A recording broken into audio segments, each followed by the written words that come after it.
Louco do céu, começa agora mais um GorpaCast.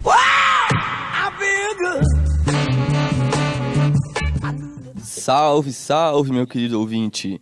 O nosso GorpaCast de hoje vai tratar sobre tecnologia naquele que é o esporte mais popular do planeta, o futebol. Hoje aqui comigo temos Rafael Dias, Vinícius Liberato e a nossa convidada especial de hoje, Dayara Souza. Sejam bem-vindos. Dayara Souza, da editoria de política. Dayara, por que você foi convidada aqui hoje? Para falar de esporte. Tô brincando, pra gente discutir a tecnologia no esporte, que é algo bem importante. E essa discussão aqui traz, como o Leon falou, né, o esporte mais popular do mundo. Estamos numa época importante para o futebol, se aproximando da Copa do Mundo, né? Com certeza, temos, assim, se for pensar no aspecto da Copa do Mundo, né, essa evolução tecnológica que o futebol teve é ainda mais gritante, né? Porque desde a Copa de 1930, a primeira Copa? Sim, sim. Desde a Copa de 1930 até a Copa de hoje, é absurdo a evolução que teve não só o futebol, mas os elementos que cercam ele, né? São quase 90 anos, vamos falar disso. São quase 90 anos, então, de evolução no futebol, e a gente, aquela coisa, tecnologia a gente não sabe o limite, não é verdade? Com certeza, não só no meio geral, assim, mas no esporte isso fica ainda mais evidente, né? Dependendo das circunstâncias que você analisa. Por exemplo, a gente vai citando alguns elementos aqui. A gente tem o campo, né, que é que causa mais influência assim na hora do jogo, né, pro jogador. Os campos antigamente, eles eram assim, alguns eram em estado precário, né? Para quem vê vídeos ou fotos dos jogos antigamente, isso fica muito evidente, né? Eu tenho um exemplo bem legal com relação ao campo, porque o Palestra Itália, o estádio do Palmeiras, que hoje é o Allianz Parque, ele fica na região de São Paulo que é muito chuvosa. Não chuvosa, como posso dizer? Tem muito alagamento. Então, chovia e inundava o campo. Se tinha jogo, podia esquecer. Conforme foram feitas algumas reformas no estádio, o campo ele foi elevado a 3 metros do nível do solo. Embaixo foi feito toda a parte administrativa, vestiário, e em cima está o campo. Então, eles chamaram aquilo de jardim suspenso, relacionado aos jardins da Babilônia, né? Então, isso resolveu um problema muito grave que tinha lá. E ficou muito conhecido. E é uma coisa relacionada à tecnologia, porque em outros tempos, lá atrás, seria impossível você pensar num campo acima de uma parte onde embaixo é só salas de administração, vestiários e coisas do tipo. Falando em campos, também tem a questão das drenagens, né? Sim. Que a Dayara comentou agora das chuvas, que tem campos ainda hoje que elas não possuem um sistema de drenagem muito bom, né? E isso dificulta muito quando chove, principalmente quando chove forte, né? Fica muito difícil para a prática do esporte. Mas e falando do gramado, aqui no estádio do Atlético, que a grama é sintética, Sim. né? Eu fico pensando, poxa vida, no Campeonato Brasileiro, porque eu jogo futebol grama sintética, tem uma diferença gritante, pelo menos pra mim. A bola corre muito. Não, totalmente, você não tem tanta liberdade, você cair machuca mais. Então, aqui em Curitiba tem essa grama, eu não sei como vocês verem isso, a Dayara. Talvez o time da casa se adaptando a jogar, vai ter uma certa vantagem. Tem até uma discussão relacionada a essa questão da vantagem. Eu acho que essa questão da grama sintética é mais relacionada ao custo de manutenção, que é um custo, acho que, bem mais baixo do que você estar aparando a grama, de você estar cuidando, porque tem todo um trabalho relacionado ao solo, daí são muitas outras coisas Exatamente. que envolvem. E a grama sintética é algo bem mais simples para cuidar. Além da própria grama, tem a questão da bola, que já mudou enormemente desde o primeiro até aqui, né? A primeira era basicamente um pedaço de pedra que tu chutava com um tênis fuleco. Sim. E agora, não entendo nem como é que funciona a bola e a chuteira mais. Tem bola, assim, que ela é produzida e não sei se pelo modo como ela foi produzida, mas o efeito dela na hora da batida, ela muda. Tem a Jabulani, por exemplo. A Jabulani foi uma discussão, né? Impressionante. A Jabulani, no tempo da Copa da África, foi muito polêmica, né? Muita gente reclamou. Como que foi o caso dessa bola aí? Os goleiros, principalmente, que reclamavam bastante, né? Sim, Porque ela principalmente. fazia Ela ela fazia uma curva, assim, que não era muito normal, Copa do sabe? Mundo 2010, na África do Sul, os goleiros reclamavam que a Jabulani, que era o nome da bola, né? Ela fazia, sei lá, ela era muito leve. E talvez por conta do vento, não sei, na hora da batida, ela dava um efeito a mais. E os goleiros começavam a levar frango. Dava uma Dava enganada a defesa. no goleiro. Mas quem nunca viu falar da famosa capotão? Nossa, Né? Nossa, aquela costurada. Nossa, gente. Você dava um chute descalço, teu pé queimava. eu nunca cheguei a jogar com uma capotão, mas assim, quem já jogou, né, jogadores ou No não passado ainda tinha jogadores, era de couro a bola. É. De couro. E eles falam, né, que pesava muito mesmo. Tinha que ter muita força, tinha que empregar muita força pra sair aquele foguete mesmo que hoje o pessoal bate na bola. Aquela bola levezinha, tem algumas gramas, material sintético, macia. Não é verdade? É. Porque no passado, não. No passado era aquela bola pesada, tinha que empregar muita força para ela poder atingir A gente o gol. brinca assim, futebol lá atrás era muito melhor, não sei o quê. Só que a gente tem que ver que ele foi mudando justamente por causa da tecnologia no esporte, né? Sim. A questão das chuteiras. teve uma influência muito É. grande, né? Até pela saúde dos jogadores, né? Sim. Como é que um jogador que passa a maior parte do tempo jogando, chutando uma bola daquela, com uma chuteira precária, qual é o tempo de vida que esse jogador tem como atleta, entendeu? Comparado aos que tem hoje. Com certeza. Os jogadores se aposentavam muito mais cedo, né, antigamente. Verdade. Hoje tem jogador que joga. Aí a gente Aos entra 40. em vários campos, né? Por exemplo, a chuteira. Diz também, tá fazendo uma relação com a condição do futebol no passado, né? A condição social que o futebol ocupava, a dificuldade que os jogadores enfrentavam para serem profissionais, para manterem, né, a profissão de jogadores, de jogador de futebol. Mas a chuteira tem relatos de que eles colocavam prego. Eles colocavam Sim. prego no lugar da Na trava, né? E no lugar da palmilha colocaram papelão. E hoje, por exemplo, as chuteiras, elas vêm com tipo uma manivela do lado que você vai ajustando o tamanho da trava, né? E isso Por de exemplo, acordo em com o gramados gramado. em gramados mais É. altos, você coloca a trave mais baixa. Em gramados mais baixos, trave mais alta. E você ajusta ali, tipo, manualmente. É uma grande mudança. É Não, gritante, é. e poucas gramas também ela pesa.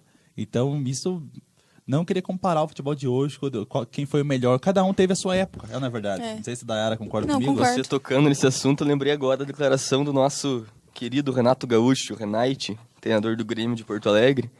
Ele falou recentemente, uma notícia que correu o mundo inteiro até, que eu quero que vocês comentem comigo, o que vocês acham a respeito disso, que o Cristiano Ronaldo, hoje o melhor do mundo, se o Cristiano Ronaldo jogasse no tempo do Renato Gaúcho, ele não faria tantos gols igual o Renato Gaúcho fez.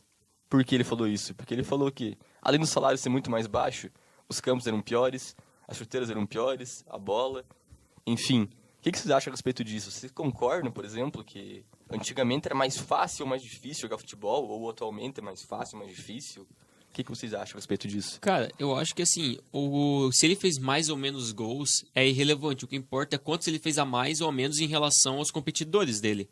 Porque as pessoas do passado que fizeram muito gols comparado a quem jogava com eles e contra eles. E lá todos tinham acesso à mesma tecnologia. Atualmente, o Cristiano Ronaldo compete com pessoas que têm acesso à mesma tecnologia que ele. E se ele faz mais gols que as outras pessoas, é por uma habilidade dele. E não de uma vantagem que ele tem tecnológica. Eu sigo essa linha também do Vinícius, né? Que tem que comparar com a época, né? O Cristiano Ronaldo com os jogadores atuais.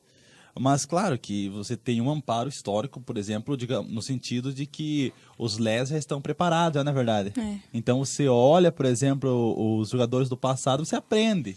Mas, agora, a genialidade, a técnica do Cristiano Ronaldo é indiscutível. Só que a gente tem que pensar que a tecnologia, com certeza, contribui muito para ele ser o que ele é Não, hoje. sim. Isso eu Porque concordo. Coisa naquela evolu- época, jogando com o que o Renato Gaúcho tinha disponível, talvez ele não desempenhasse o que ele desempenha hoje. Tanto é que o Renato Gaúcho, quando ele saiu do Brasil e foi pra Itália, né, jogar na Roma, ele foi ironizado, né, que ele jogou muito mal lá, dizem, né, não vi nenhum jogo dele. Mas dizem que ele foi muito mal lá e, enfim, eu acho, opinião minha pelo menos, que não tem cabimento, porque é uma discussão, são só hipóteses, né, que nunca Sim. vai ter uma resposta. Sim. É a mesma questão comparar Messi com Pelé, que também fazem com muita frequência hoje. O próprio Pelé falou que se jogasse ao tempo do Messi, faria mais gols que o Messi. O Messi, pra variar, daquele aí- jeito dele, não se manteria Aí quieto, né? o Pelé, o Edson era fera, né? Sim, mas se trata de coisas assim que nunca vão ter uma resposta sucinta, né? Por exemplo, não vai ter como determinar. Isso, ter uma resposta Óbvio, final, né? Mas assim, que o futebol mudou muito, isso é fato. E tá chegando a Copa do Mundo aí, estamos naquele dilema do árbitro de vídeo, não é verdade? Com certeza, ainda bem que o Rafael lembrou. Árbitro de vídeo que está sendo o assunto mais comentado no que diz respeito a futebol, né? Mais que o próprio futebol até em si.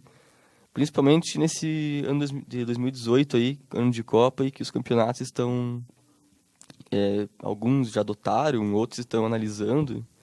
O que vocês pensam sobre Eu não sei por que não adotar. Eu sou totalmente a favor. Sabe quando você está assistindo aquele jogo, aí de repente uma vitória vem com um gol de mão ou com um impedimento, que você fica, nossa... Quando é o teu time é bom, né? Quando é contra... Não, eu não... Mas eu não, até sou... quando é time da gente, eu acho não, que fica um... sério, ó, eu sou São Paulino. Eu prefiro que um rival meu ganhe o título, desde que seja de forma correta, dentro das normas do futebol, do que o meu time ganhe, mas com um erro de arbitragem, mas um gol de mão. O corintiano também prefere. Cara, a maior empecilho pro árbitro de vídeo é a questão financeira, porque os caras querem que os clubes paguem. Então, você tocou no assunto que a nossa diretoria de esportes do GuarpaCast, nossos companheiros Carlitos, o Douglas, o Igor, trataram nesse último GuarpaCast de esportes. Que a federação, no caso da Europa, é a federação que banca a maioria do sistema de árbitro de vídeo, né? E aqui a CBF, ela tá exigindo que os clubes arquem com os custos. E o custo, pelo caso se eles quisessem o árbitro de vídeo no Brasileirão, cada clube teria que pagar 1 milhão, entendeu? Que jogador que eles compram com 1 milhão em um ano? Mas não de acordo com... Não é tão relevante, não. Não, eu acho que Esse a valor questão não. financeira é só uma desculpa pra mim. Sim. Porque tem muito dinheiro envolvido, a CBF recebe Com muito certeza. dos clubes, muito de patrocinador. Eu acho que é uma falta de vontade mesmo, porque a gente sabe que no Brasil um dos grandes problemas do futebol é a arbitragem. E parece que não há uma vontade em mudar isso. Os últimos campeonatos estaduais desse ano mesmo, não sei quantos foram parar nos tribunais. O do Palmeiras, no Campeonato Paulista, está nos tribunais até hoje. Por quê? Porque houve erro, houve uma interferência externa que se tivesse o árbitro de vídeo não teria problema. Não, muitos problemas seriam sanados se tivesse o árbitro de vídeo. Assim, a impressão que fica é que a corrupção está presente no Brasil. A impressão não, é isso, né? É isso. Ela tá presente em todas as áreas, até no esporte, né? Porque a CBF não queria arcar com um equipamento que só aumentaria o grau de, vamos dizer assim, competitividade Sim. do campeonato dela, a visibilidade, enfim, diminuiria muitos erros que acontecem com frequência. A gente viu que dá certo. Tem Dá no tênis, no vôlei. Então, Todos Os exemplos não é estão uma no coisa nova. no próprio futebol, no Por que campeonato que o europeu. futebol, que é o principal, né? O maior esporte do mundo, não é verdade? Que, Do poxa mundo a gente vida... não sabe, mas do Brasil é. Na verdade... é o mais praticado. mais né? praticado, É mais que praticado. mobiliza o maior número de pessoas, não é Sim. verdade? Então, veja bem, como que pode... como o Leon falou, a corrupção está dentro disso também. É justamente porque é o maior esporte do Brasil que eles não podem colocar uma forma de justiça, né? Exatamente, porque se trata do Brasil, né? Porque se trata do Brasil, exatamente. Mas, falando, tipo, as vantagens que isso traria pro Campeonato Brasileiro, especificamente, seriam várias, né? Porque todos os campeonatos que, após cada fim de Campeonato Brasileiro, citando brasileiro só, sem citar estaduais, Libertadores, Copa do Brasil, tem aquela discussão, tal time que foi campeão, só com erros de arbitragem, teve 15 pontos a mais que o segundo, teve 18 pontos a mais que o terceiro, e o segundo foi prejudicado tantas vezes. Ou seja, o segundo seria campeão se não fosse erros de arbitragem. É muito Eu né? acho que tudo isso acabaria. Sim, e facilitaria para os próprios árbitros, porque eles apitariam com maior segurança. Né? Porque se errou, ok, eu tenho lá a chance de ir lá Tem e o amparo, corrigir o né? erro. Exatamente. Porque hoje eles apitam pressionados. Isso é verdade. Eles apitam pressionados. Demais. Por qualquer rim vai... E é impossível eles não cometerem erros. A bola, como a gente está falando de tecnologia, a bola sai muito rápido, né? Alguns centímetros ela engana a visão do árbitro, engana a visão do árbitro sobre será que entrou e não entrou. Então isso iria ajudar muito. Sim. Isso iria ajudar muito, porque a tecnologia está aí para isso, para auxiliar, para ajudar, para tirar essa carga de sobre os árbitros. Mas a tecnologia, gente, ela tá aí para auxiliar. Eu acredito que ela tem muito a fazer também pelo futebol. Ela faz muito em tantas áreas, né? Por que no esporte seria diferente, né? Até porque na prática a gente tá aí vendo diariamente que isso seria bom, né? Mas, meu querido ouvinte, infelizmente o tempo é pouco, tá acabando. Ficamos por aqui hoje. Obrigado pela sua audiência. Acesse nossa página no Facebook, facebook.com/GuarpaCast. Acompanhe nosso canal no Facebook, comente, sugiram pautas. E eu quero, vamos agradecer, poxa vida. Agradecer a nossa convidada, Dayara aqui, Souza, Dayara. que minha editoria não pegou nenhuma palmeirense, cadeira pra mas ela. é nossa amiga, né? Minha editoria nem pegou uma cadeira pra ela sentar aqui no estúdio. Obrigada, Vocês gente, estão reprovados. obrigado pelo convite. E quando precisar, é só chamar. Valeu, gente. Rafael aqui se despede de vocês. Abraço forte. Vamos acompanhar aí o futebol. Não esquecendo que futebol é alegria. A gente deve levar sempre na esportividade. Aquele abraço do Leon Gomes. Tchau, tchau.